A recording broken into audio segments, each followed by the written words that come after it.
Takuto, un jeune individu dont les objectifs pour l'avenir demeurent incertains et dont l'emploi du temps quotidien est largement rempli par des divertissements virtuels. Néanmoins, un peu plus tard, ses yeux s'ouvrent au sein d'un décor inconnu et son regard est attiré par une figure éblouissante, dont les cheveux. Au moment où elle a consenti à dévoiler son affection, une sensation de plénitude a illuminé son cœur. Néanmoins, Hato a jugé bon de lui faire savoir. Bien que Takuto soit confus par toute la situation, il accepte sa proposition car il veut recréer tous les beaux souvenirs qu'il a partagés avec elle. Alors qu'ils se préparent à commencer leur aventure isekai à la Roméo et Juliette, Takuto invoque un de ses sbires, qui ressemble à une fourmi chimère déshydratée. Comme le royaume qu'il dirige, Minogra, est une nation maléfique, Takuto et Hato décident de recueillir des informations sur le monde sans être vus par personne. Le roi Takuto fait alors sa meilleure imitation d'Aizen en ordonnant à l'insecte d'aller scanner la zone. Il s'élance plus vite que Sonic le hérisson pour s'en occuper. Pendant que la créature scanne la zone, Takuto partage l'écran avec elle comme si c'était son drone personnel, et il remarque que son mana a été réduit de moitié après l'invocation. Hato le prévient de faire plus attention à la dépense de mana car ils en auront besoin pour établir leur base. Takuto constate avec inquiétude que les capacités d'Hato sont encore limitées, craignant que leur souveraineté ne soit menacée par le moindre adversaire redoutable. Pour apaiser ses tourments, elle lui propose de partager un moment de détente devant un film. Alors qu'il parcourt les environs, Takuto tombe par hasard sur un village peuplé d'elfes des bois, installé non loin de là. Et cela l'inquiète, car il sait qu'une guerre pourrait éclater entre eux. Mais Hato suggère de fuir si les choses tournent mal. Takuto aime l'idée, car il prévoit de bâtir une nation pacifique. Mais leur conversation est interrompue quand les elfes noirs arrivent soudainement. Le chef guerrier des elfes, Jia, se fige sous le choc en voyant Takuto couvert d'une aura sombre, comme Mob Psycho en mode explosion, et il réalise que tout son clan sera anéanti s'il ne fait pas attention. Avec une courtoisie marquée, il demande respectueusement la permission d'être pardonné pour son intrusion imprévue, tout en révélant que ça. L'ancien décide alors qu'il gérera les négociations avec le roi Takuto grâce à sa sagesse séculaire, et Jia est d'accord. Cependant, dans l'autre partie de la forêt, Hato crie sur le roi peureux, Takuto, pour avoir dépensé leur mana. Il essaye de s'excuser, mais elle ne cède pas. Alors il utilise son charme royal pour qu'elle redevienne folle de lui. Il exprime alors son désarroi, se décrivant comme un individu réservé et peu à l'aise, incapable de tisser des liens avec les êtres féeriques ou quiconque. Néanmoins, Jia déclina cette suggestion avec fermeté, la jugeant totalement dépourvue de logique, puisque son interlocuteur n'avait jamais évoqué une telle éventualité auparavant. De son côté, Moltar déclare alors que la raison pour laquelle ils sont venus sur le continent sombre est de chercher un royaume où ils ne seraient pas persécutés, et que c'est peut-être leur dernière chance. Alors qu'ils se dirigent tous deux vers Takuto, l'insecte sombre les observe depuis les buissons. Quand l'insecte appelle l'attention de Takuto, Hato s'énerve et lui rappelle qu'elle est en pleine conversation avec son glorieux roi, mais Takuto lui dit qu'il lui avait précédemment ordonné de revenir. Après qu'il lui ait rapporté que les elfes noirs arrivent, Hato mentionne que les elfes n'ont pas fini d'emballer la cargaison de nourriture que Takuto leur a préparée. Takuto recommence à s'inquiéter car il ne veut pas de conflit avec les elfes noirs, mais ses mauvaises compétences en communication l'empêchent de négocier avec eux.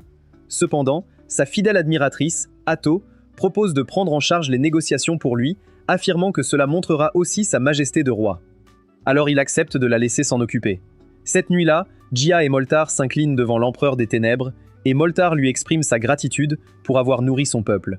Quand Moltar demande son nom, Takuto donne le feu vert à Hato, et elle leur dit qu'il est Takuto, le seigneur de l'Apocalypse et souverain de la ruine. De plus, elle évoque sa situation modeste en présence de Takuto avant de les inviter à rassembler leurs effets et à se retirer des lieux. Cependant, Moltar Moulter est si stupéfait qu'il perd ses mots. Alors elle l'accuse de comploter. Takuto voit que ça tourne mal. Il rappelle Hato et lui rappelle que le but est de négocier.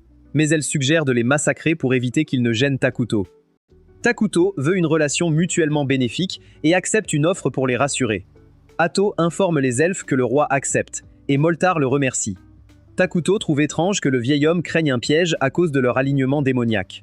Par télépathie, Hato les traite d'idiots de croire Takuto maléfique. Elle cherche une offrande jusqu'à ce qu'il demande des infos sur le monde extérieur. Moltar accepte de tout dire, mais Hato exige qu'il quitte la forêt. Jia panique, Takuto voit qu'il est facile à lire. Moulter veut rester dans la forêt du roi, mais Hato refuse et menace de les lobotomiser s'ils parlent. Jia veut supplier, mais Moltar l'arrête, disant qu'ils doivent obéir. Il remercie Takuto pour l'audience avant de partir. Takuto réfléchissait intensément à son plan, redoutant que les membres du collectif ne prennent des chemins différents, quand une inspiration soudaine lui vint à l'esprit. Il l'est. Atto admet la coexistence, mais craint des tensions avec les homoncules. Takuto demande si elle peut gérer la vie avec ces monstres comme seul citoyen. Atto annonce alors aux elfes que le roi bâtira une nation et les protégera s'ils deviennent ses sujets. Malter demande ce qu'ils deviendront. Atto dit qu'ils seront des êtres maléfiques, ce qui est plus amusant. Plus tard, au camp, Atto annonce qu'ils sont citoyens de Minogra sous la protection de Takuto. Les elfes sont submergés par leurs souvenirs de souffrance. Quand Takuto demande si Jia va bien, il pleure car c'est la première fois qu'on prend soin de lui. Les elfes acclament Takuto. Quelques jours plus tard, Takuto voit leur position sur une carte et peste contre ce lieu terrible, coincé entre deux grandes nations. Kalia adore le dieu Arlos et Zack est une nation d'elfes. Ils savent qu'ils seront attaqués s'ils sont découverts et manquent de forces militaires. Ils sont interrompus par le retour des elfes avec Emile, une femme intéressante qui connaît bien les nations. Atto nomme Malta aux affaires d'État et Jia chef guerrier. Elle rappelle à Jia que le roi préfère la paix. Elle demande à Moltar de récolter du bois sans détruire la forêt et explique la reforestation magique, prétendant que Takuto l'a inventée. Emily parle de graines de raisin. Takuto teste sa capacité à créer en conjurant une pièce. Ça marche, il prévoit de bâtir sa base brique par brique. Aqualia, la sainte Suelina, marche dans la neige, escortée par des gardes qui doutent de ses pouvoirs. Des visions imposantes se révèlent. Néanmoins, Suelina les dissipe par un mouvement léger. À la suite de cet accomplissement, un éclat auréolé irradie dans le... Le cardinal explique que le pouvoir de Sulina protège le royaume. Elle suggère d'enquêter sur un présage d'apocalypse dans les terres maudites, mais le cardinal refuse, disant que le centre ne permettra jamais de s'intéresser à ces terres du continent noir. Suelina avait à cœur de mettre sur pied ce projet sans l'assistance d'autrui. Toutefois, le conseiller spirituel lui fit prendre conscience de l'ampleur d'eux. En dépit des jugements parfois difficiles qu'elle reçoit, Suelina conserve une fermeté inaltérable quant à ses principes. Au sein de l'organisation Minogra, au même instant, le trio de conseillers elfiques fait son entrée pour la délibération, tandis qu'Emla remet au monarque Takuto sa récente parure. Le souverain s'en revêt sans attendre, enchanté de troquer son allure négligée pour un style rappelant celui de Sin, en plus compact. Emla souligne les efforts fournis par l'équipe pour concevoir une tenue à la hauteur de son rang. Atto salue cette métamorphose élégante et, percevant la satisfaction de Takuto derrière sa silhouette éthérée et sombre, assure aux sages que leur roi est comblé par ce changement. Quand la réunion commence, Moltor demande quel bâtiment construire en premier. Jia signale qu'ils ont déjà commencé les préparatifs, comme niveler le sol et tailler les branches. Atto dit qu'ils créeront une installation de production alimentaire, car on ne peut pas faire la guerre avec un estomac infini, même s'il ne prévoit pas d'en commencer une. En entendant cela, Moltor demande humblement pourquoi le roi ne peut pas créer une quantité infinie de nourriture avec son pouvoir. Mais Atto répond qu'il ne peut pas le faire éternellement, et explique qu'un problème de distribution surviendra à mesure qu'ils étendront leur domaine. Après qu'il s'excuse pour son manque de clairvoyance, elle leur présente un arbre étrange appelé l'arbre à chair, ce qui les met immédiatement mal à l'aise, et explique que c'est l'une des installations de production alimentaire de leur civilisation, car il produit de la viande mystérieuse au goût de chair humaine. Cependant, Moltor fait remarquer que certaines personnes ne seront pas à l'aise avec la consommation de chair humaine, mais Atto révèle qu'il ne prévoit de les planter que pour commencer. Elle mentionne ensuite qu'ils ont besoin d'une cabane pour le gérer et d'un bâtiment pour stocker la nourriture, et Emla propose de s'en charger. Mais quand elle voit cette créature étrange de près, elle panique immédiatement. Ensuite, il passe à l'ordre du jour suivant, la recherche. Atto dit qu'ils doivent se procurer les dernières technologies, car ils sont encore une nation mineure. Quand Moltor demande quelle technologie prioriser, elle dit joyeusement la technologie magique, ce qui excite Takuto. Moltor admet qu'il est aussi excité, car il est le Harry Potter des elfes, et quand il demande quelle magie ils vont rechercher, elle dit que ce sera la magie militaire. Atto souligne ensuite que la magie normale ne peut être utilisée que pour attaquer quelques dizaines de personnes à la fois, et que la magie militaire leur permettra de détruire des armées de milliers d'individus et de modifier le terrain à leur avantage. Une immense surprise s'empare de Moltor, qui observe avec une admiration sans borne la révélation de facultés extraordinaires dont l'ampleur est si grande. Atto déclare que c'est... Mais quand il commence à parler de ses plans, Takuto l'interrompt, disant qu'ils n'y mettront pas beaucoup d'efforts. Atto explique que les armées ne produisent rien et ne font que consommer du mana et des ressources. Mais Jia se plaint que leur bande de guerriers actuelle manque de force pour protéger le roi. Moltor ajoute ensuite que lui et Jia ont des primes sur leur tête pour être les chefs des elfes noirs, alors Takuto suggère de créer un héros. Atto fut charmé par cette éventualité, car bien que ces dispositifs de sécurité nécessitent une mise de fonds importante au départ, leur maintenance périodique s'avère. Elle explique par la suite qu'il y a diverses conditions à remplir pour interagir avec ces êtres, mais elle affirme qu'il serait tout à fait envisageable d'en contacter une à. Étant donné que la quantité d'essence féerique amassée est étroitement liée au bonheur des résidents, Takuto met tout en œuvre pour répandre l'enthousiasme parmi chaque. Alors qu'il avançait, Wirtle se questionnait sur le motif de leur déplacement vers ces contrées éloignées. Lorneas lui expliqua qu'il leur fallait. Ensuite, ils se dirigent vers leur source d'eau, et les elfes sont stupéfaits de voir que ça ressemble à de l'urine de loup-garou. Mais Atto et Takuto expliquent qu'ils peuvent la boire puisqu'ils sont maintenant officiellement des créatures maléfiques. Atto utilise ensuite ses tentacules pour découper un arbre et révèle qu'elle est en fait une héroïne qui n'a qu'une fraction de sa force originale, ce qui les laisse sans voix. Les elfes proposent de construire un palais à Takuto, et il accepte.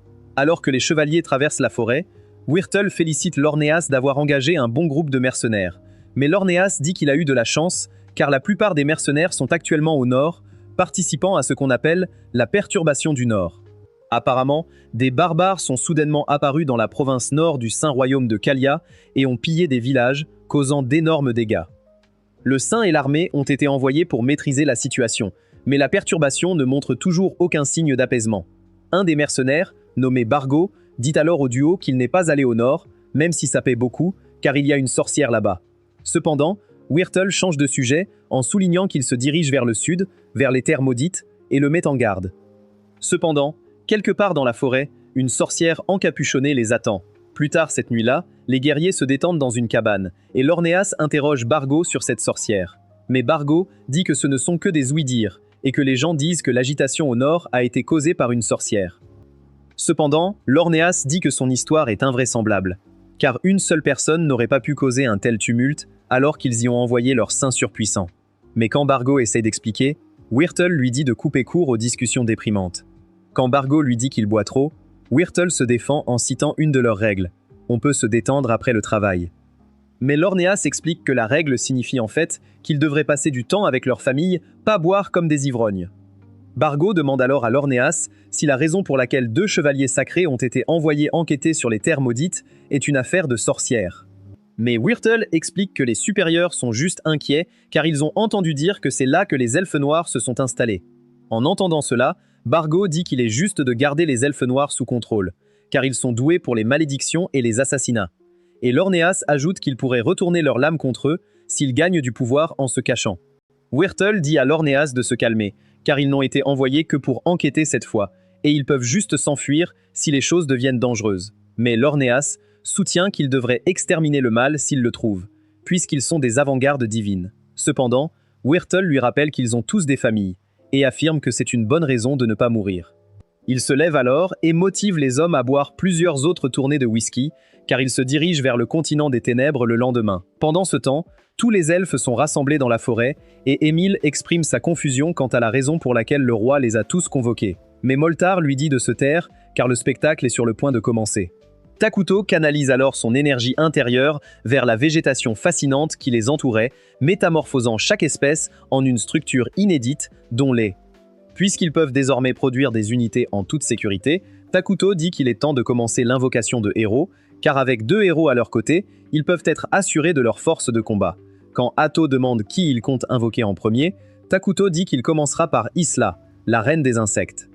Atto adore l'idée, car Isla est aussi surpuissante que Luffy en Gear 5. C'est l'une des fières héroïnes insectoïdes de Minogra, capable de renforcer toutes les unités insectoïdes au point que les insectes à longues pattes deviendront des combattants de premier ordre, à l'égal d'un Chuck Norris au sommet de sa forme. Et elle peut aussi créer des unités larvaires pour leur main-d'œuvre. Isla affiche de grandes performances tant en guerre que dans les affaires domestiques, c'est donc l'héroïne dont ils ont désespérément besoin en ce moment. Atto loue l'idée de Takuto, car obtenir Isla tôt dans le jeu pour qu'elle enfante augmente leur main-d'œuvre et devienne plus puissante, est le plan le plus fiable. Mais Takuto dit qu'il la préfère aussi aux autres, car le reste a des personnalités horribles. En accord avec cela, Atto souligne que l'une d'elles aime la conquête, tandis que les autres aiment jeter leur monde dans le chaos. Mais Takuto dit qu'il prévoit de les invoquer tout à terme pour pouvoir les rencontrer. Cependant, Il prie pour qu'elle ne cause pas de problème, car il veut vivre en paix.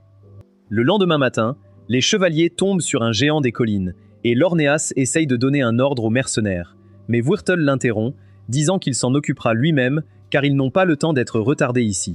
Tel un vrai seigneur Sigma, il s'approche de la bête et prend une posture de combat à l'épée, disant aux autres de ne pas interférer. Alors que le colosse des hauteurs s'apprête à intervenir, Wyrtle déploie sa maîtrise de l'épée sacrée, laissant Bargo dans la plus grande stupe. Pendant ce temps, Takuto est sur le point de fourrer un entier steak de Burger King dans sa bouche, mais Atto lui dit de manger des repas plus sains à la place. Cependant, il refuse et mange le burger, expliquant qu'il en a mangé beaucoup quand il était à l'hôpital. Ils reconnaissent ensuite les efforts des elfes noirs pour rassembler les matériaux du palais, et Takuto dit à Atto d'invoquer Moltar et les autres quand ils auront fini de manger. Quand elle demande ce qu'ils comptent discuter, il évoque le fait qu'il peut voir la nation voisine près de la forêt, grâce à sa connexion Wi-Fi avec les insectes à longues pattes, et dit qu'il veut les consulter sur la manière de gérer la zone. Atto souligne qu'ils doivent gérer les choses avec eux, puisqu'ils seront les premiers à découvrir Minagra, et Takuto est soulagé que les négociations avec eux se déroulent sans problème, puisqu'ils sont une nation neutre. Juste à ce moment, les sens d'araignée de Takuto lui disent que quelqu'un vient d'entrer dans leur royaume, alors il envoie Atto s'en occuper. Au moment où les nobles guerriers progressent au sein de la futaie impénétrable, ils aperçoivent une silhouette énigmatique, le visage masqué par un. Il exprime alors à la figure voilée son besoin de s'assurer de la réalité des choses. Pourtant, elle demeure inébranlable et leur certifie qu'aucune catastrophe. Il fait signe à ses assistants de le retenir avec précaution et il se positionne promptement autour de lui. Quelques instants plus tard, Lornéas retrouve ses esprits face à. Comprenant qu'ils sont perdus, Wardle dit à Bargo d'envoyer quelqu'un prévenir tout le monde. Mais Bargo répond qu'elle a déjà éliminé tous ses messagers. Atto les nargue alors, affirmant qu'elle est la calamité qu'il cherchait. Wardle encourage ses alliés à rester sereins, leur rappelant l'importance capitale de ne jamais céder de terrain. À l'issue d'une intervention, un bonheur profond la saisit sur l'aire de jeu, telle une sportive débordante d'énergie, déclarant apprécier pleinement chaque geste avec ferveur. Juste. Il explique que quand la sainte reçoit une révélation et que les supérieurs la confirment, le monstre est désigné comme une calamité appelée sorcière, et affirme qu'ils sont en danger car Atto est aussi une sorcière. Quand Atto les appelle pour la deuxième manche, Wardle ordonne aux autres de reculer et charge en activant leur art de l'épée sacrée. Alors qu'Atto lance ses tentacules sur eux, ils bloquent, mais elle dit qu'ils sont trop lents. Cependant, le duo dynamique tranche les tentacules, la laissant figée de choc, et Wardle décide qu'ils détruiront les autres tentacules de la même manière. Atto souligne qu'ils ont réussi grâce au bonus d'attaque spéciale qu'ils obtiennent contre les entités maléfiques, mais elle affirme que c'est le problème avec les unités d'une civilisation du bien. Juste à ce moment, Wardle essaye de la prendre en embuscade et elle intercepte avec un tentacule, mais il le tranche facilement et réalise qu'il ne reste que 3 tentacules. Cela l'énerve, mais quand elle l'attaque, Lornéas intervient et coupe un autre tentacule en 2 comme un sandwich au jambon. Alors que Wardle loue ses efforts, Atto utilise ses 2 derniers tentacules pour prendre 2 soldats en otage et les provoque avec rage pour qu'ils attaquent leurs propres hommes. Lornéas commence à hésiter, mais Wardle lui rappelle qu'ils mettront fin à la calamité s'ils vainquent Atto et qu'aucun mal n'arrivera à leur patrie. Au moment où il la distingue, Lornéas se hâte de s'approcher d'elle, montrant une ferme détermination. Sa silhouette flexible s'éveille. Face à cette scène, Lornéas demeure interdit, convaincu que les membres de la créature avaient été tranchés. Pourtant, Atto lui explique avec calme que sa nature ne se limite pas à ses 6 appendices et qu'elle possède la faculté de les régénérer sans effort. Comprenant alors qu'ils n'étaient que les jouets d'une intelligence supérieure depuis le commencement, Lornéas, envahi par une vive inquiétude, ordonne à ses hommes de se disperser en urgence afin qu'au moins l'un d'entre eux puisse échapper à ce piège et rapporter la nouvelle au royaume. Il charge alors vers elle avec une attaque à l'épée, mais Atto bloque étonnamment avec une épée sacrée. Cela le déroute encore plus, alors elle explique qu'elle a volé son épée et ses techniques au moment où elle l'a tué, tout en lançant une série de coups ultra rapides sur Lornéas. Elle affirme que Wardle était un puissant épéiste, à égalité avec Roronoa Zoro, et qu'il n'est mort qu'à cause de la stupidité de Lornéas. Quand elle mentionne sa femme et sa fille, Martha et Mina, il demande comment elle a su, et elle révèle qu'elle a aussi volé les sentiments et les souvenirs de Wardle. Cela stupéfie complètement Lornéas, qui réalise qu'Atto devient plus forte plus elle tue des gens. Mais Atto aggrave les choses en lisant ses dernières pensées, qui étaient toutes des inquiétudes pour Lornéas. Après qu'elle eut décliné son offre, Lornéas affirma que sa détermination restait intacte, car ses troupes transmettraient le message au royaume. Cependant, son assurance fut Un instant plus tard, Atto le retint avec assurance, tel un colis parfaitement scellé, et lui fit remarquer qu'il aurait mieux fait de suivre les indications fournies par Wardle. Après son trépas, elle se manifesterait auprès de sa famille, semant le trouble et le malaise dans leur quotidien, jusqu'à ce qu'ils aspirent à une fin A. Il la supplie d'en finir avec lui, mais elle lui dit de regarder depuis son siège au paradis comment elle détruit tous ceux qui lui sont chers, puis elle le déchire. Alors qu'elle fixe ses restes sanglants, Jia arrive et l'informe que les elfes se sont occupés des envahisseurs, comme elle l'a demandé, alors elle lui ordonne de se débarrasser des cadavres. Quand Jia demande si elle va vraiment faire toutes les choses maléfiques qu'elle a dites dans son monologue de méchante, elle rit et dit qu'elle plaisantait juste, car elle est pacifiste. Sur un ton plus sérieux, elle leur dit qu'elle a quelque chose d'urgent à rapporter au roi. Peu après, elle parle à Takuto de la sorcière dans les régions du Nord. Et comme il n'y avait pas d'unité de ce type dans Eternal Nations, ils en concluent qu'ils ne sont pas réellement dans le monde du jeu. Alors que Takuto s'inquiète, elle lui dit que le monde étant différent du jeu a de bons côtés. L'un d'eux et Kato peut désormais voler les souvenirs de ses adversaires vaincus. Takuto convient que c'est un excellent ajout à leur arsenal, car ça leur a permis de connaître la situation à Qualia sans envoyer personne enquêter. Et puisque toute leur force s'en occupe, il dit que Minagra peut se reposer un peu. Cependant, la sorcière l'inquiète, car il n'en a jamais entendu parler. Atto révèle alors que c'est Erakino, la sorcière gloutonne, assez puissante pour affronter des armées. Atto réfléchit sérieusement à la possibilité de collaborer avec Qualia, dont le talent rivalise avec les experts les plus renommés du domaine. Toutefois, Takuto hésite encore quant à la suite à donner à cette proposition.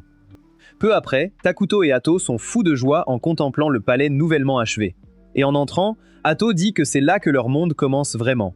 Takuto est d'accord, mais dit qu'ils devront bientôt agrandir le palais, car il aime les grands espaces, et Atto, la groupie royale, commence à se vanter que le château finira par être plus grand que tout Asgard. Pourtant, une mélancolie discrète voile son regard alors qu'elle contemple l'isolement du chef Takuto, et elle ressent un vif regret face à ce manque de considération regrettable. Atto dit que c'est parce qu'il est trop grand, mais elle a ensuite une idée brillante et lui demande un peu de temps. Cependant, Takuto est inquiet, car il sait que seul le chaos suit dès qu'elle est enthousiaste à propos de quelque chose. Quelques heures plus tard, les 3 administrateurs elfes arrivent au palais, et Atto ordonne à Moltar de rassembler tous les petits du royaume, affirmant que le roi les désire. Mais cela choque Takuto ainsi que Moltar. Elle prévoit que les petits s'occupent de lui pour l'aider à pratiquer ses compétences conversationnelles, et elle trouve ça brillant. Quand Moltar demande pourquoi elle fait une requête si étrange, Atto dit que c'est parce que leur roi est le plus grand disciple de Didi, et cela rend les 3 chefs elfes complètement sans voix. Comme son serviteur est aussi bête qu'un fan de Bordeaux, Takuto prend les choses en main. Il explique avoir besoin de jeunes filles innocentes pour ses besoins quotidiens, afin de ne pas être entravé par la pensée commune. Moltar comprend enfin. Jia mentionne que les jeunes ont souvent des idées farfelues, mais que parfois, elles déclenchent des révélations chez les adultes. Atto ajoute une seconde raison. Le roi est prévenant et ne veut pas détourner de main-d'œuvre, car ils sont en sous-effectif. Jia s'interroge sur le manque de jeunes gens masculins parmi les sélectionnés, persuadés qu'ils auraient pu exceller avec la même efficacité dans ces fonctions. Tac. Une fois leur discussion achevée, Atto leur a instruit de rassembler toutes les jeunes personnes sous leur garde, celles de petite stature. Takuto, pour sa part, se réjouit. Mais quand Jia lui demande s'il a donné une chance aux jumelles, Moltar dit que non, car elle serait trop impolie devant le roi. Quand Atto demande de quoi il parle, Moltar explique qu'il y a une paire d'elfes jumelles dans leur rang, sans famille. Et même si ce sont des filles sensées, elles ont des problèmes qui les rendent inaptes à être les servantes du roi. Cependant, Atto décide qu'ils les verront et décideront par eux-mêmes, alors elle lui ordonne de les amener. Cet ordre ne plaît pas à Moltar, mais Jia dit qu'il les a déjà amenés et dit au vieux qu'il a toujours 2 ou 3 coups d'avance pour leur roi. Quand les jumelles arrivent, elles se présentent comme Kiria et Maria, et Atto demande à Kiria comment elle a eu ses cicatrices, alors elle révèle que c'est dû à une maladie. En entendant cela, Takuto se sent mal pour elle, mais elle affirme le mériter. Moltar explique que les plaies venaient d'une peste. Quand Atto interroge Marie, elle lâche la bombe. Elle a mangé sa mère. Moltar explique que leur mère, honorable, s'est sacrifiée pour les nourrir. Takuto se souvient alors que les elfes noirs avaient voyagé loin après avoir été chassés, prenant des décisions extrêmes pour survivre à la famine. Maria s'approche alors de Takuto et affirme qu'il est tout blanc, et quand il demande comment, elle dit qu'elle n'est pas sûre.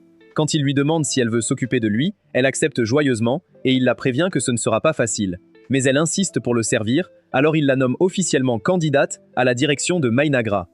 Atto est complètement stupéfaite que le roi Incel ait une conversation normale avec une autre fille qu'elle pour la première fois, mais il tourne son attention vers Kiria, lui demandant si elle n'a pas peur. Kiria dit que c'est son devoir de rester avec sa petite sœur. Et quand il demande si elle restera avec lui aussi, elle accepte instantanément. Atto leur confère alors la désignation officielle de protectrice royale. Néanmoins, une fois l'assistance partie, Moltar confie à Takuto que les jeunes femmes hainent. Atto arrive alors et les réprimande avant de les inviter à une réunion.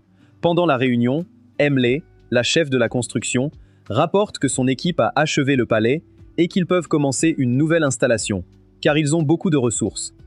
Après avoir consulté Takuto, Atto lui ordonne de construire une clinique, ce qui rend Takuto heureux, car une clinique garantira la sécurité de son peuple, et c'est la meilleure option avec un faible coût de construction. Quand Atto demande qui gère les ressources, Emily se lève et l'informe que l'approvisionnement en nourriture et autres installations domestiques se déroule sans accroc, car ils utilisent le mana.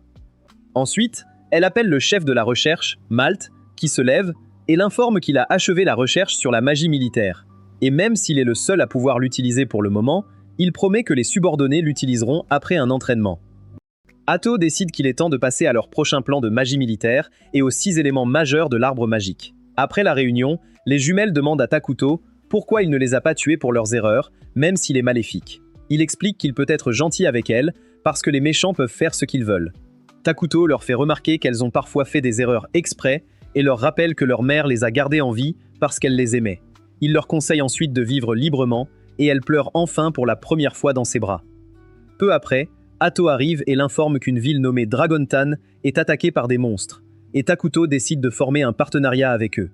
Peu après, Atto et le reste de son escouade rencontrent des habitants de Dragontan, qui débordent d'une aura si sombre qu'ils ressemblent à des soldats de l'ombre de Jinwoo.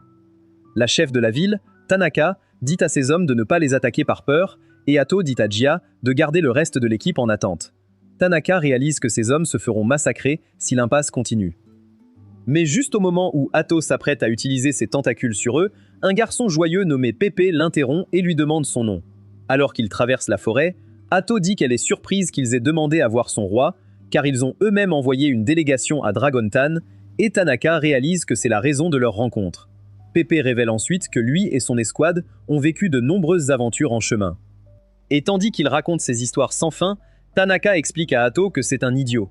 Quand Atto demande pourquoi elle a laissé ses hommes derrière, Tanaka explique qu'elle les a fait attendre dehors, car le miasme est un peu trop rude pour leurs soldats. Mais secrètement, elle est déterminée à voir si le roi qu'Atto adore ressemble à Dwayne Johnson.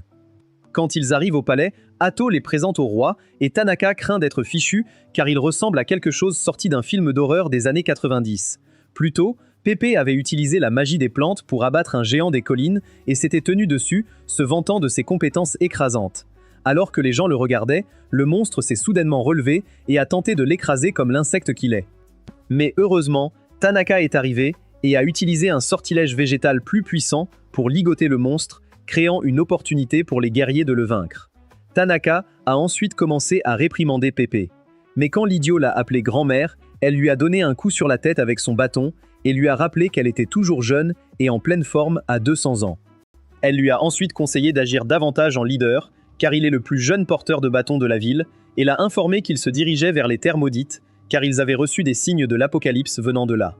Alors qu'il la regardait, elle a expliqué que leur ville serait perdue si les barbares continuaient d'attaquer, car ils ne pouvaient pas y envoyer leur armée, étant une ville détachée, puis elle l'a exhorté à se préparer pour leur voyage.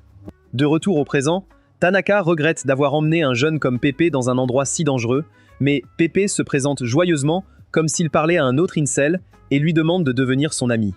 À cette annonce, Tanaka perd ses moyens et lui bâillonne maladroitement la bouche tout en multipliant les excuses confuses.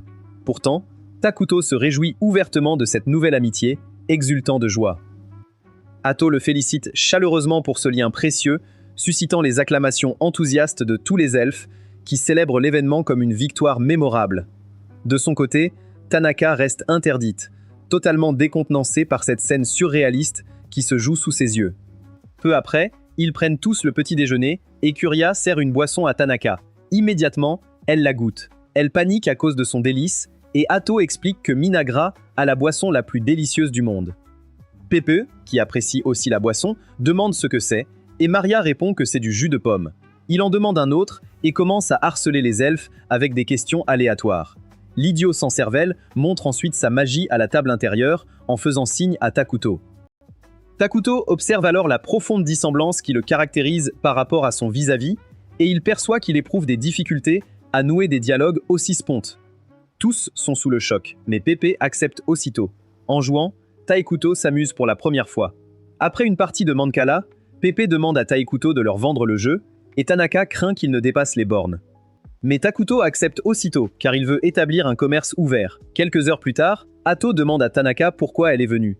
Elle révèle que leur pays est attaqué par de nombreux barbares, et qu'ils sont venus enquêter. Quand Takuto souligne leur manque de puissance militaire, Tanuka est sidéré et explique qu'ils repoussent les monstres, malgré leur comportement étrange.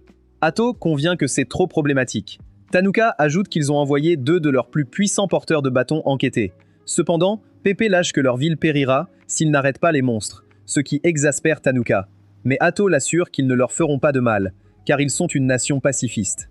Elle leur expliqua que leur propre habitation ferait face à des difficultés similaires si des groupes adverses parvenaient à dominer Dragonton, ce qui incita Takuto à leur proposer. Lors d'une réunion stratégique, ils décident d'enquêter sur la ville voisine. Les jumeaux proposent d'aller saluer la nation en leur nom pour faciliter les négociations. Takuto, ne supportant pas leur charme, accepte.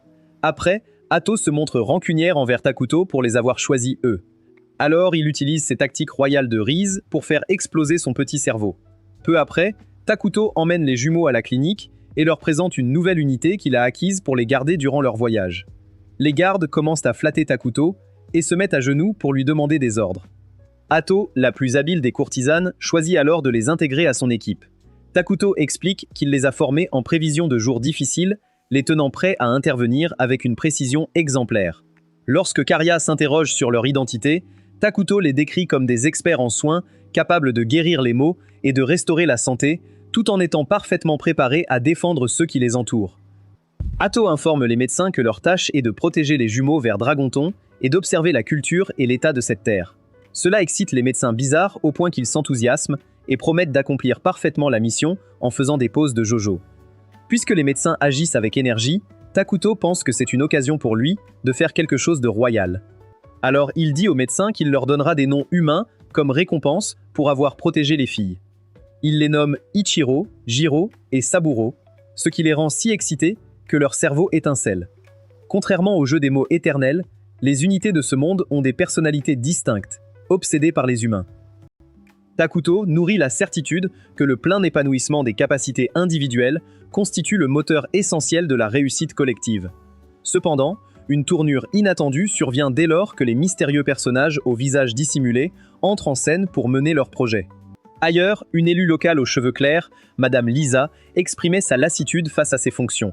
Elle s'accordait une courte pause, sirotant une boisson. L'irruption inopinée de ses visiteurs suscita en elle un sentiment de désagrément.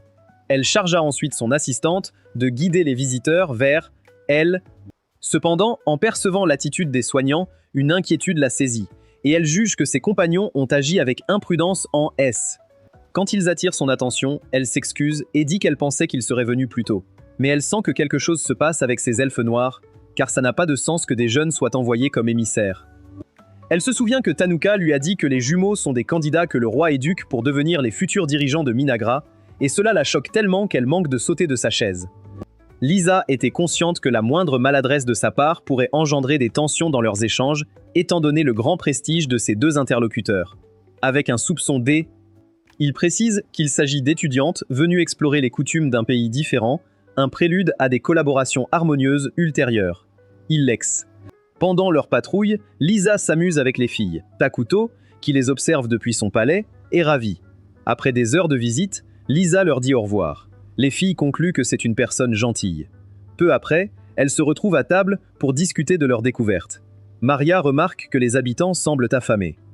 Mais les trois excentriques évoquent un problème plus urgent, une drogue dangereuse qui se répand sur les marchés. Le lendemain, ils arrivent à la mine de la veine du dragon. Les jumelles sont impressionnées par la beauté des cristaux. Un marchand nommé Vesta arrive et leur demande de cultiver avec lui une plante appelée herbe popule. Corée suggère de se présenter devant le souverain immédiatement. Cependant, cet individu demeure mystérieux et leur remet des présents d'une valeur inattendue. De retour à Minagra, Atto explique à Émile que les médecins aiment les humains, mais sont aussi experts pour les tuer. Pendant ce temps, les médecins enlèvent leurs masques, révélant leur vrai visage effrayant. Et après que les jumelles leur donnent l'ordre, ils détruisent aussi Vesta. Ensuite, Carrie s'excuse auprès de Lisa pour le désordre. Mais Lisa est si effrayée qu'elle se fait dessus. De retour à Minagra, Atto crie sur Takuto pour avoir abandonné son travail afin de surveiller les jumelles via sa technique de drone fantastique et les avertit même par télépathie. Il explique qu'il ne voulait pas être trop dur avec elle pour qu'elle ne le déteste pas. Mais elle lui dit avec colère qu'il n'est pas leur père. Elle se tourne ensuite vers les jumelles, leur demandant pourquoi elles ont conspiré avec Takuto pour cacher les preuves. Puis elle crie sur les 3 bouffons masqués pour avoir traumatisé la mère avec leur fatalité de combat mortel. Quand elle souligne avec colère que ce sont les filles qui leur ont donné les ordres, Takuto se sent mal de les transformer en délinquantes.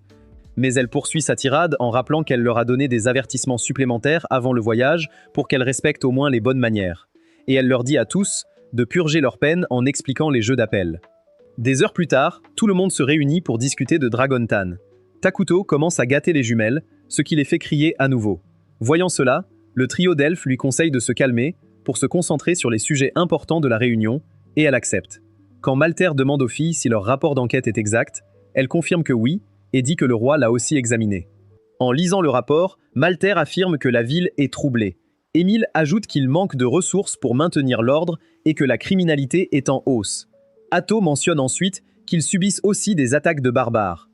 Et Émile lit un rapport indiquant qu'ils affrontent des gobelins, des orques et occasionnellement des géants des collines. Jia dit que les gobelins et les orques ne sont pas un problème, mais les pertes sont inévitables contre les géants des collines car ils apparaissent soudainement en groupe près de la ville et augmentent chaque jour. En réponse aux interrogations d'Atto concernant ces événements inattendus, Malter lui apporta des éclaircissements, révélant que les êtres composites possèdent généralement des aptitudes singulières. Émile admet la pertinence des remarques de son vis-à-vis, mais il manifeste des hésitations concernant une potentielle division de leur groupe, appréhendant que cela. Entendant cela, Malter propose de gérer leurs besoins d'une suite, et il admet aussi qu'ils peuvent lui faire confiance pour les négociations difficiles, mais il soulève le fait qu'ils ont besoin de plus d'hommes. Cependant, Malter dit qu'il amènera ses apprentis avec lui, car ils peuvent gérer les tâches banales. Et ils peuvent aussi facilement vaincre les gobelins avec leur magie, et Atto est joyeusement d'accord avec lui. Puisque c'est décidé, Jia dit que leurs guerriers se concentreront désormais sur la défense nationale. Mais Émile est toujours un peu inquiète car leur défense nationale a reposé sur la présence d'Atto jusqu'à présent. Néanmoins, Takuto déclare qu'ils géreront la situation en plaçant Ayla, la protagoniste, au cœur de leur stratégie de protection. Le groupe des 3 elfes se met. Il se lève ensuite et félicite tout le monde pour avoir élaboré une stratégie parfaite. Et tous promettent de faire encore mieux à l'avenir. Cela le rend encore plus heureux car il réalise que son rôle de leader est très gratifiant malgré sa difficulté. Peu après, tout le monde se rassemble devant un tas de ressources et Atto commence à célébrer la naissance imminente d'un nouveau héros. Quand Carrie demande quel genre de personne sera le nouveau héros, le roi dit que c'est un secret, mais il demande télépathiquement à Atto ce qu'il adviendra d'Isla. Atto dit qu'elle ne peut pas prédire ce qui apparaîtra, car Isla est le premier héros invoqué dans ce monde. Mais elle promet de le protéger de sa vie si Isla se révolte soudainement contre lui. Entendant cela, Takuto effectue le rituel d'invocation avec confiance, et Isla, la menthe religieuse géante, apparaît. Elle présente ses hommages à Takuto avec une grande déférence. Atto, désireux de s'assurer de sa véritable identité, lui offre une caresse bienveillante, sûre. Takuto la réconforte. Plus tard, Ayla et les autres partent pour Dragonton. Takuto s'endort sur son trône, alors Ayla lui conseille de mieux dormir pour ne pas épuiser son aura royale. Après son départ, Emily apporte des dossiers, mais Takuto panique car c'est la première fille à qui il parle en dehors d'Atto. Plus tard, Jia brise l'équipement de ses recrues pour récolter de l'aura, mais Ayla le gronde avant de le caresser. Au dîner, les jumelles offrent des plats à Ayla qui les serre dans ses bras. La nuit, Isla console les filles qui font des cauchemars sur la mort de leur mère. Le lendemain, elle suggère de construire un institut. Takuto accepte et, interrogé sur Atto, il se connecte à elle alors qu'elle fait face à des monstres devant une porte.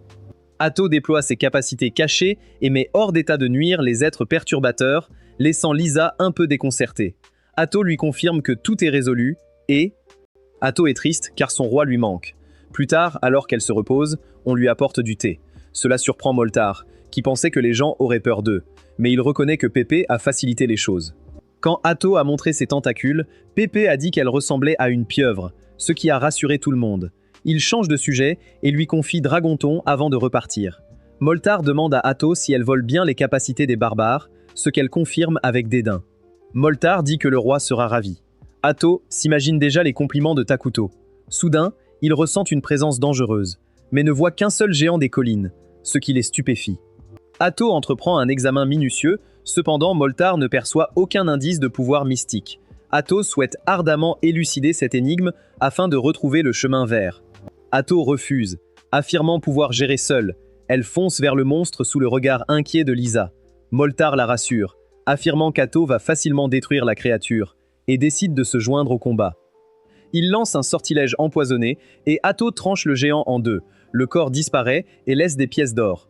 Takuto analyse la pièce via leur lien et reconnaît le blason d'un jeu nommé Brave Quest. Des démons apparaissent, confirmant que leur ennemi est le jeu de rôle. Ailleurs, Sualina fouille une ville détruite avec ses gardes, cherchant des survivants. Ils sont abattus d'une balle dans la tête par Arachino. Sualina observe avec perplexité que leurs nombreux désaccords avec Arachino, survenus à 17 occasions, demeurent toujours sans issue concrète. Arachino reconnaît volontiers que ces épisodes sont aujourd'hui révolus. Alors que Sualina tente d'élucider cette énigme, son partenaire dévie habilement le sujet pour évoquer avec passion ses émissions de télévision favorites. Arachino insuffle une vie fragile à des créatures aux gestes hésitants, mais Sualina calme leur agitation par ses éclats bienveillants. Elle parvient à contenir son opposant qui, admiratif devant tant de courage, se laisse apaiser. Elle émet une supplique sincère à la force d'Arlos, pour la protection de ses semblables. Au même instant, une assemblée de figures mystérieuses se forme. C'est un jeu célèbre, ancêtre de la plupart des RPG. Takuto explique que les monstres apparaissent sans prévenir car Brave Questos n'a pas de rencontre aléatoire. Isla est surprise que l'ennemi vienne d'un autre jeu, mais Takuto a compris grâce aux sorcières, absentes d'Eternal Nations. Isla nourrit la conviction profonde que Takuto possède la clé pour rétablir l'équilibre. Accédant avec bienveillance à sa demande, il partage sa stratégie avec Atto. À partir de ce moment précis, à mesure que ces êtres avancent, un voile énigmatique se répand, les enveloppant et créant une ambiance oppressante. Iserok perçoit que cette manifestation insolite diminue sensiblement là. Atto arrive et tue son camarade. Il demande qui elle se présente comme servante de Takuto et celle qui va les massacrer. Au même moment, Lisa mène ses archers contre les démons, mais elle remarque que les monstres tombent les uns après les autres. Moltar a fait savoir qu'Atto démontre une habileté exceptionnelle à dominer tous ses concurrents. Au cours de la rencontre, Ice Rock a des clans. Après l'avoir provoqué, le colosse de glace lance son attaque ultime et parvient à la blesser. Mais Atto l'achève aussitôt et vole son pouvoir. Elle prévient Takuto, qui lui annonce que le second général démon, Flaman, est arrivé à Minogra. Un elfe noir informe le roi Takuto de l'invasion, mais il est déjà au courant. Isla explique que le roi perçoit tout ce qui se passe dans son royaume. Elle lui ordonne de retourner à son poste, car ils vont bientôt évacuer la zone résidentielle.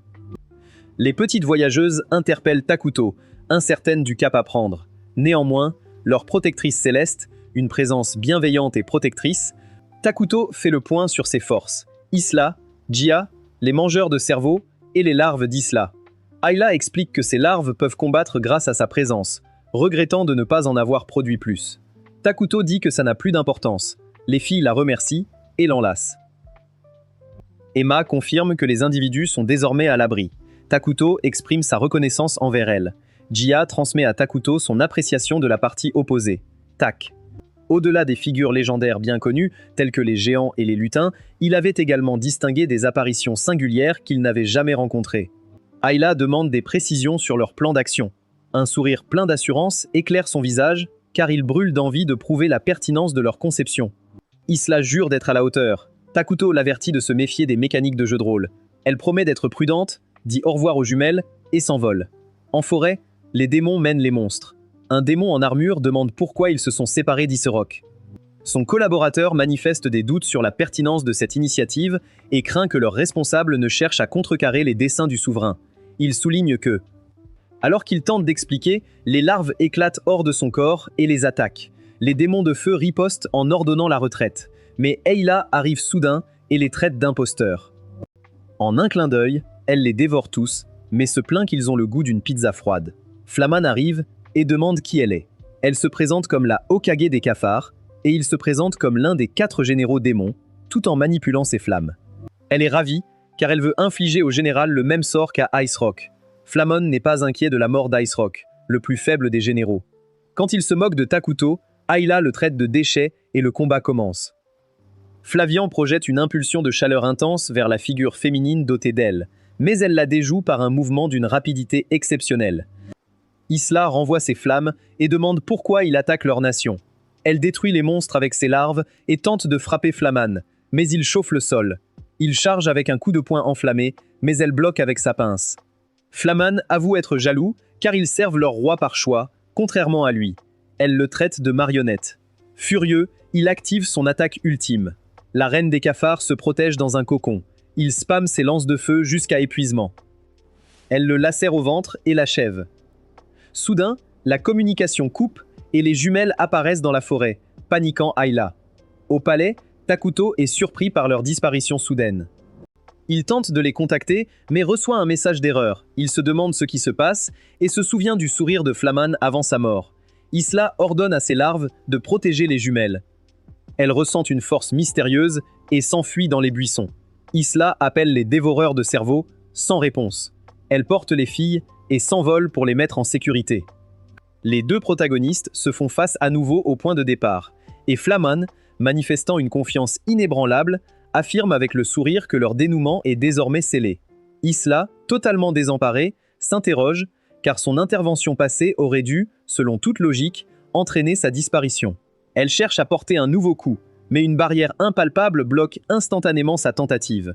Il lui explique alors, d'un ton calme, que son existence actuelle, affranchie des limites du monde physique, le rend désormais inaccessible à toute attaque. Takuto reçoit une notification. Un mode défense automatique protège les personnages clés durant l'événement. Il se souvient d'un événement similaire dans le jeu. Dans la forêt, Flaman continue de provoquer Isla. Ses attaques n'ont aucun effet. Soudain, elle perd le contrôle de son corps et les jumelles marchent seules vers Flamand.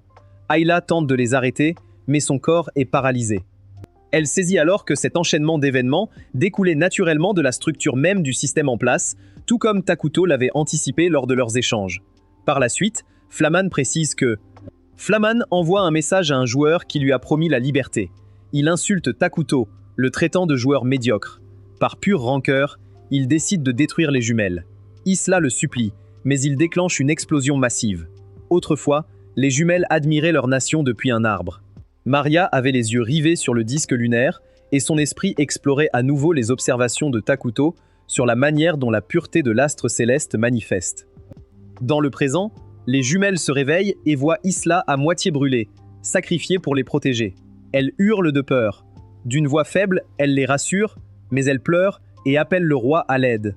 Toutefois, le souci de transmission persiste et Takuto demeure incapable de les percevoir, poussant les deux sœurs à solliciter le secours des gens aux alentours. Isla les rassure en affirmant qu'aucun traitement n'est nécessaire et, alors que son enveloppe physique s'efface peu à peu, elle confie qu'elle ne pourra rester parmi eux, tout en précisant qu'elle possède un dernier présent à leur transmettre. Les jumelles se tourmentent alors, convaincues de subir une épreuve pour avoir osé espérer une existence joyeuse en dépit de leur fragilité respective. Mais Ayla dit qu'elles n'ont rien fait de mal, c'est elle la faible. Maria, qu'elle tient, demande à mourir avec elle. La douleur est insupportable. Karia ajoute que leur vie n'a plus de sens.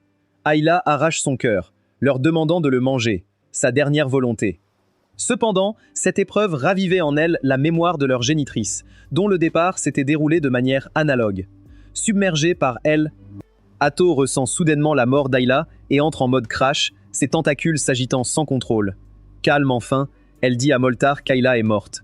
Takuto est surpris. Un événement scripté n'aurait pas dû être possible dans leur monde. Soudain, il reçoit la notification qu'Ayla a été détruite, le faisant tomber à genoux. Dans la forêt, les jumelles mangent le cœur d'Ayla, acquérant ses pouvoirs de héros. Elles se tiennent la main et avancent avec leur nouveau Sharingan. Takuto dit à Atto que la mort d'Ayla est une mort scénarisée. Atto se sent coupable de n'avoir pas signalé l'attaque d'Ice Rock et veut retourner immédiatement. Mais Takuto l'informe que les jumelles, héritières de son statut de héros, se dirigent vers la base ennemie pour se venger. Il la supplie d'aller les récupérer, car ses ordres ne les atteignent pas. Même si elle aurait préféré protéger Takuto en ville, elle obéit. Il est le plus grand joueur d'Eternal Nations. Karia arrive à la base de Lady Wind, la démoniaque.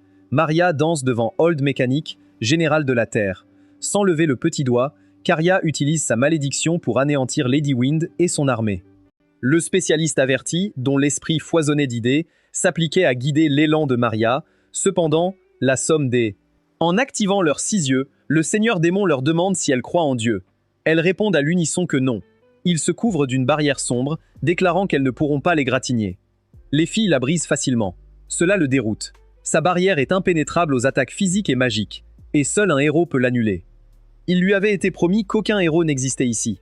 Alors qu'elle marche vers lui, il se transforme en sa forme monstrueuse, un Kurama sombre, et envoie toutes les lames de son corps vers elle. Maria utilise ses yeux spéciaux pour les arrêter, et Caria sa peste pour faire pourrir le sol sous les pieds du seigneur démon. S'enfonçant dans la peste, elle charge avec des épées. Il tente de les arrêter par magie, mais Maria annule tout facilement. Il essaye de les frapper avec ses griffes acérées. Caria l'arrête avec son arme, et sa malédiction de peste fait pourrir sa main, permettant à Maria de le poignarder de 2 lames. Caria le poignarde et répand sa malédiction de pourriture sur son corps. Le corps du seigneur démon fond, il réalise qu'il est fini. Il passe au Toku no Jutsu, évoquant sa promesse à Dieu. Les jumelles disent au seigneur délirant que croire en cela ne fera que le faire souffrir plus, car elles ont cru la même chose et ont tout perdu. Un être doté de capacités hors du commun ravive ses talents endormis grâce à une détermination sans faille, puis sollicite les conseils de son mentor éclairé. Une passerelle numérique s'anime alors sous ses yeux. Un profond désarroi les envahit. Il précise que cet incident provenait d'une méprise involontaire et leur propose son soutien afin qu'ils puissent se... Les sœurs jumelles perçoivent sa particularité et choisissent de l'interroger concernant une occasion qui leur a échappé. Elles se hâtent de le rejoindre. Atto. Alors qu'Atto se prépare à les affronter, elles se souviennent des conseils de Takuto de vivre une vie dont leur mère serait fière et leur moment câlin avec Ayla, ce qui les a aidées à sortir de leur folie. Elle s'excuse d'avoir manqué de respect à Atto, mais Atto dit que ce n'est rien car elle est une reine du crash, et fera comme si elles avaient obéi. Alors que le garçon mystérieux s'enfuit, Atto remarque qu'il porte un uniforme scolaire, et elle décide de l'ignorer, car il pourrait être l'entité surpuissante dont Takuto l'avait averti. Lorsque les jeunes dames s'enquièrent du retour d'Isla, cette dernière leur révèle sans détour que la meneuse des créatures zélées a achevé son périple. À ce moment, un monstre apparaît derrière lui, mais le garçon le déchiquette instantanément et lui dit de le rejoindre pour sauver le monde. Au même moment, Erakino se réveille et défie Saulina pour leur 19e combat. Alors la sainte commence à réfléchir au meilleur moyen d'en finir avec elle, puisqu'elle a survécu aux autres combats. Toutefois, Erakino met immédiatement à profit son habileté avec les dés pour calmer les tensions environnantes. Une fois cette tâche accomplie, Lors d'une réunion plus tard dans la journée, Takuto s'excuse auprès de tous et promet de ramener Isla à la vie, et Atto conteste, disant que c'est impossible. Alors, il lui parle d'une étape dans le monde du jeu où les morts reviennent à la vie, appelée Ascension Victory. Il jure ensuite qu'il s'emparera de cette victoire et ramènera tout ce qui a été perdu. Atto affirme que ce sera trop difficile, mais il lui dit qu'ils détruiront quiconque se mettra en travers de leur chemin, puis il invoque un tas d'armes pour toute son armée. Plus tard cette nuit-là, les elfes rendent leurs derniers hommages à Ayla, pendant que Takuto les observe en privé, et ils commencent à exprimer leur crainte que Takuto ne se transforme en Dark Vador. Cependant, les filles leur disent des mots réconfortants, et ils décident de faire confiance à Takuto une fois de plus. Après leur départ, Takuto frappe la cabane dans l'arbre et exprime sa joie que Monagra soit devenue une vraie nation. Le lendemain matin, Takuto se sent mal d'avoir effrayé tout le monde lors de sa déclaration. Alors les filles le motivent à faire un nouveau discours. Avec un sourire éclatant, il leur promet qu'il atteindra la victoire d'Ascension et protégera tout le monde cette fois, car il est le plus grand joueur des nations éternelles. Ceci nous amène à la fin de la vidéo. Takuto ramènera-t-il Ayla à la vie? Dites-le nous dans les commentaires ci-dessous. Pour ceux qui souhaitent explorer d'autres aperçus de fiction animée de cette nature, nous vous encourageons à faire partie de notre cercle en vous inscrivant et à visionner.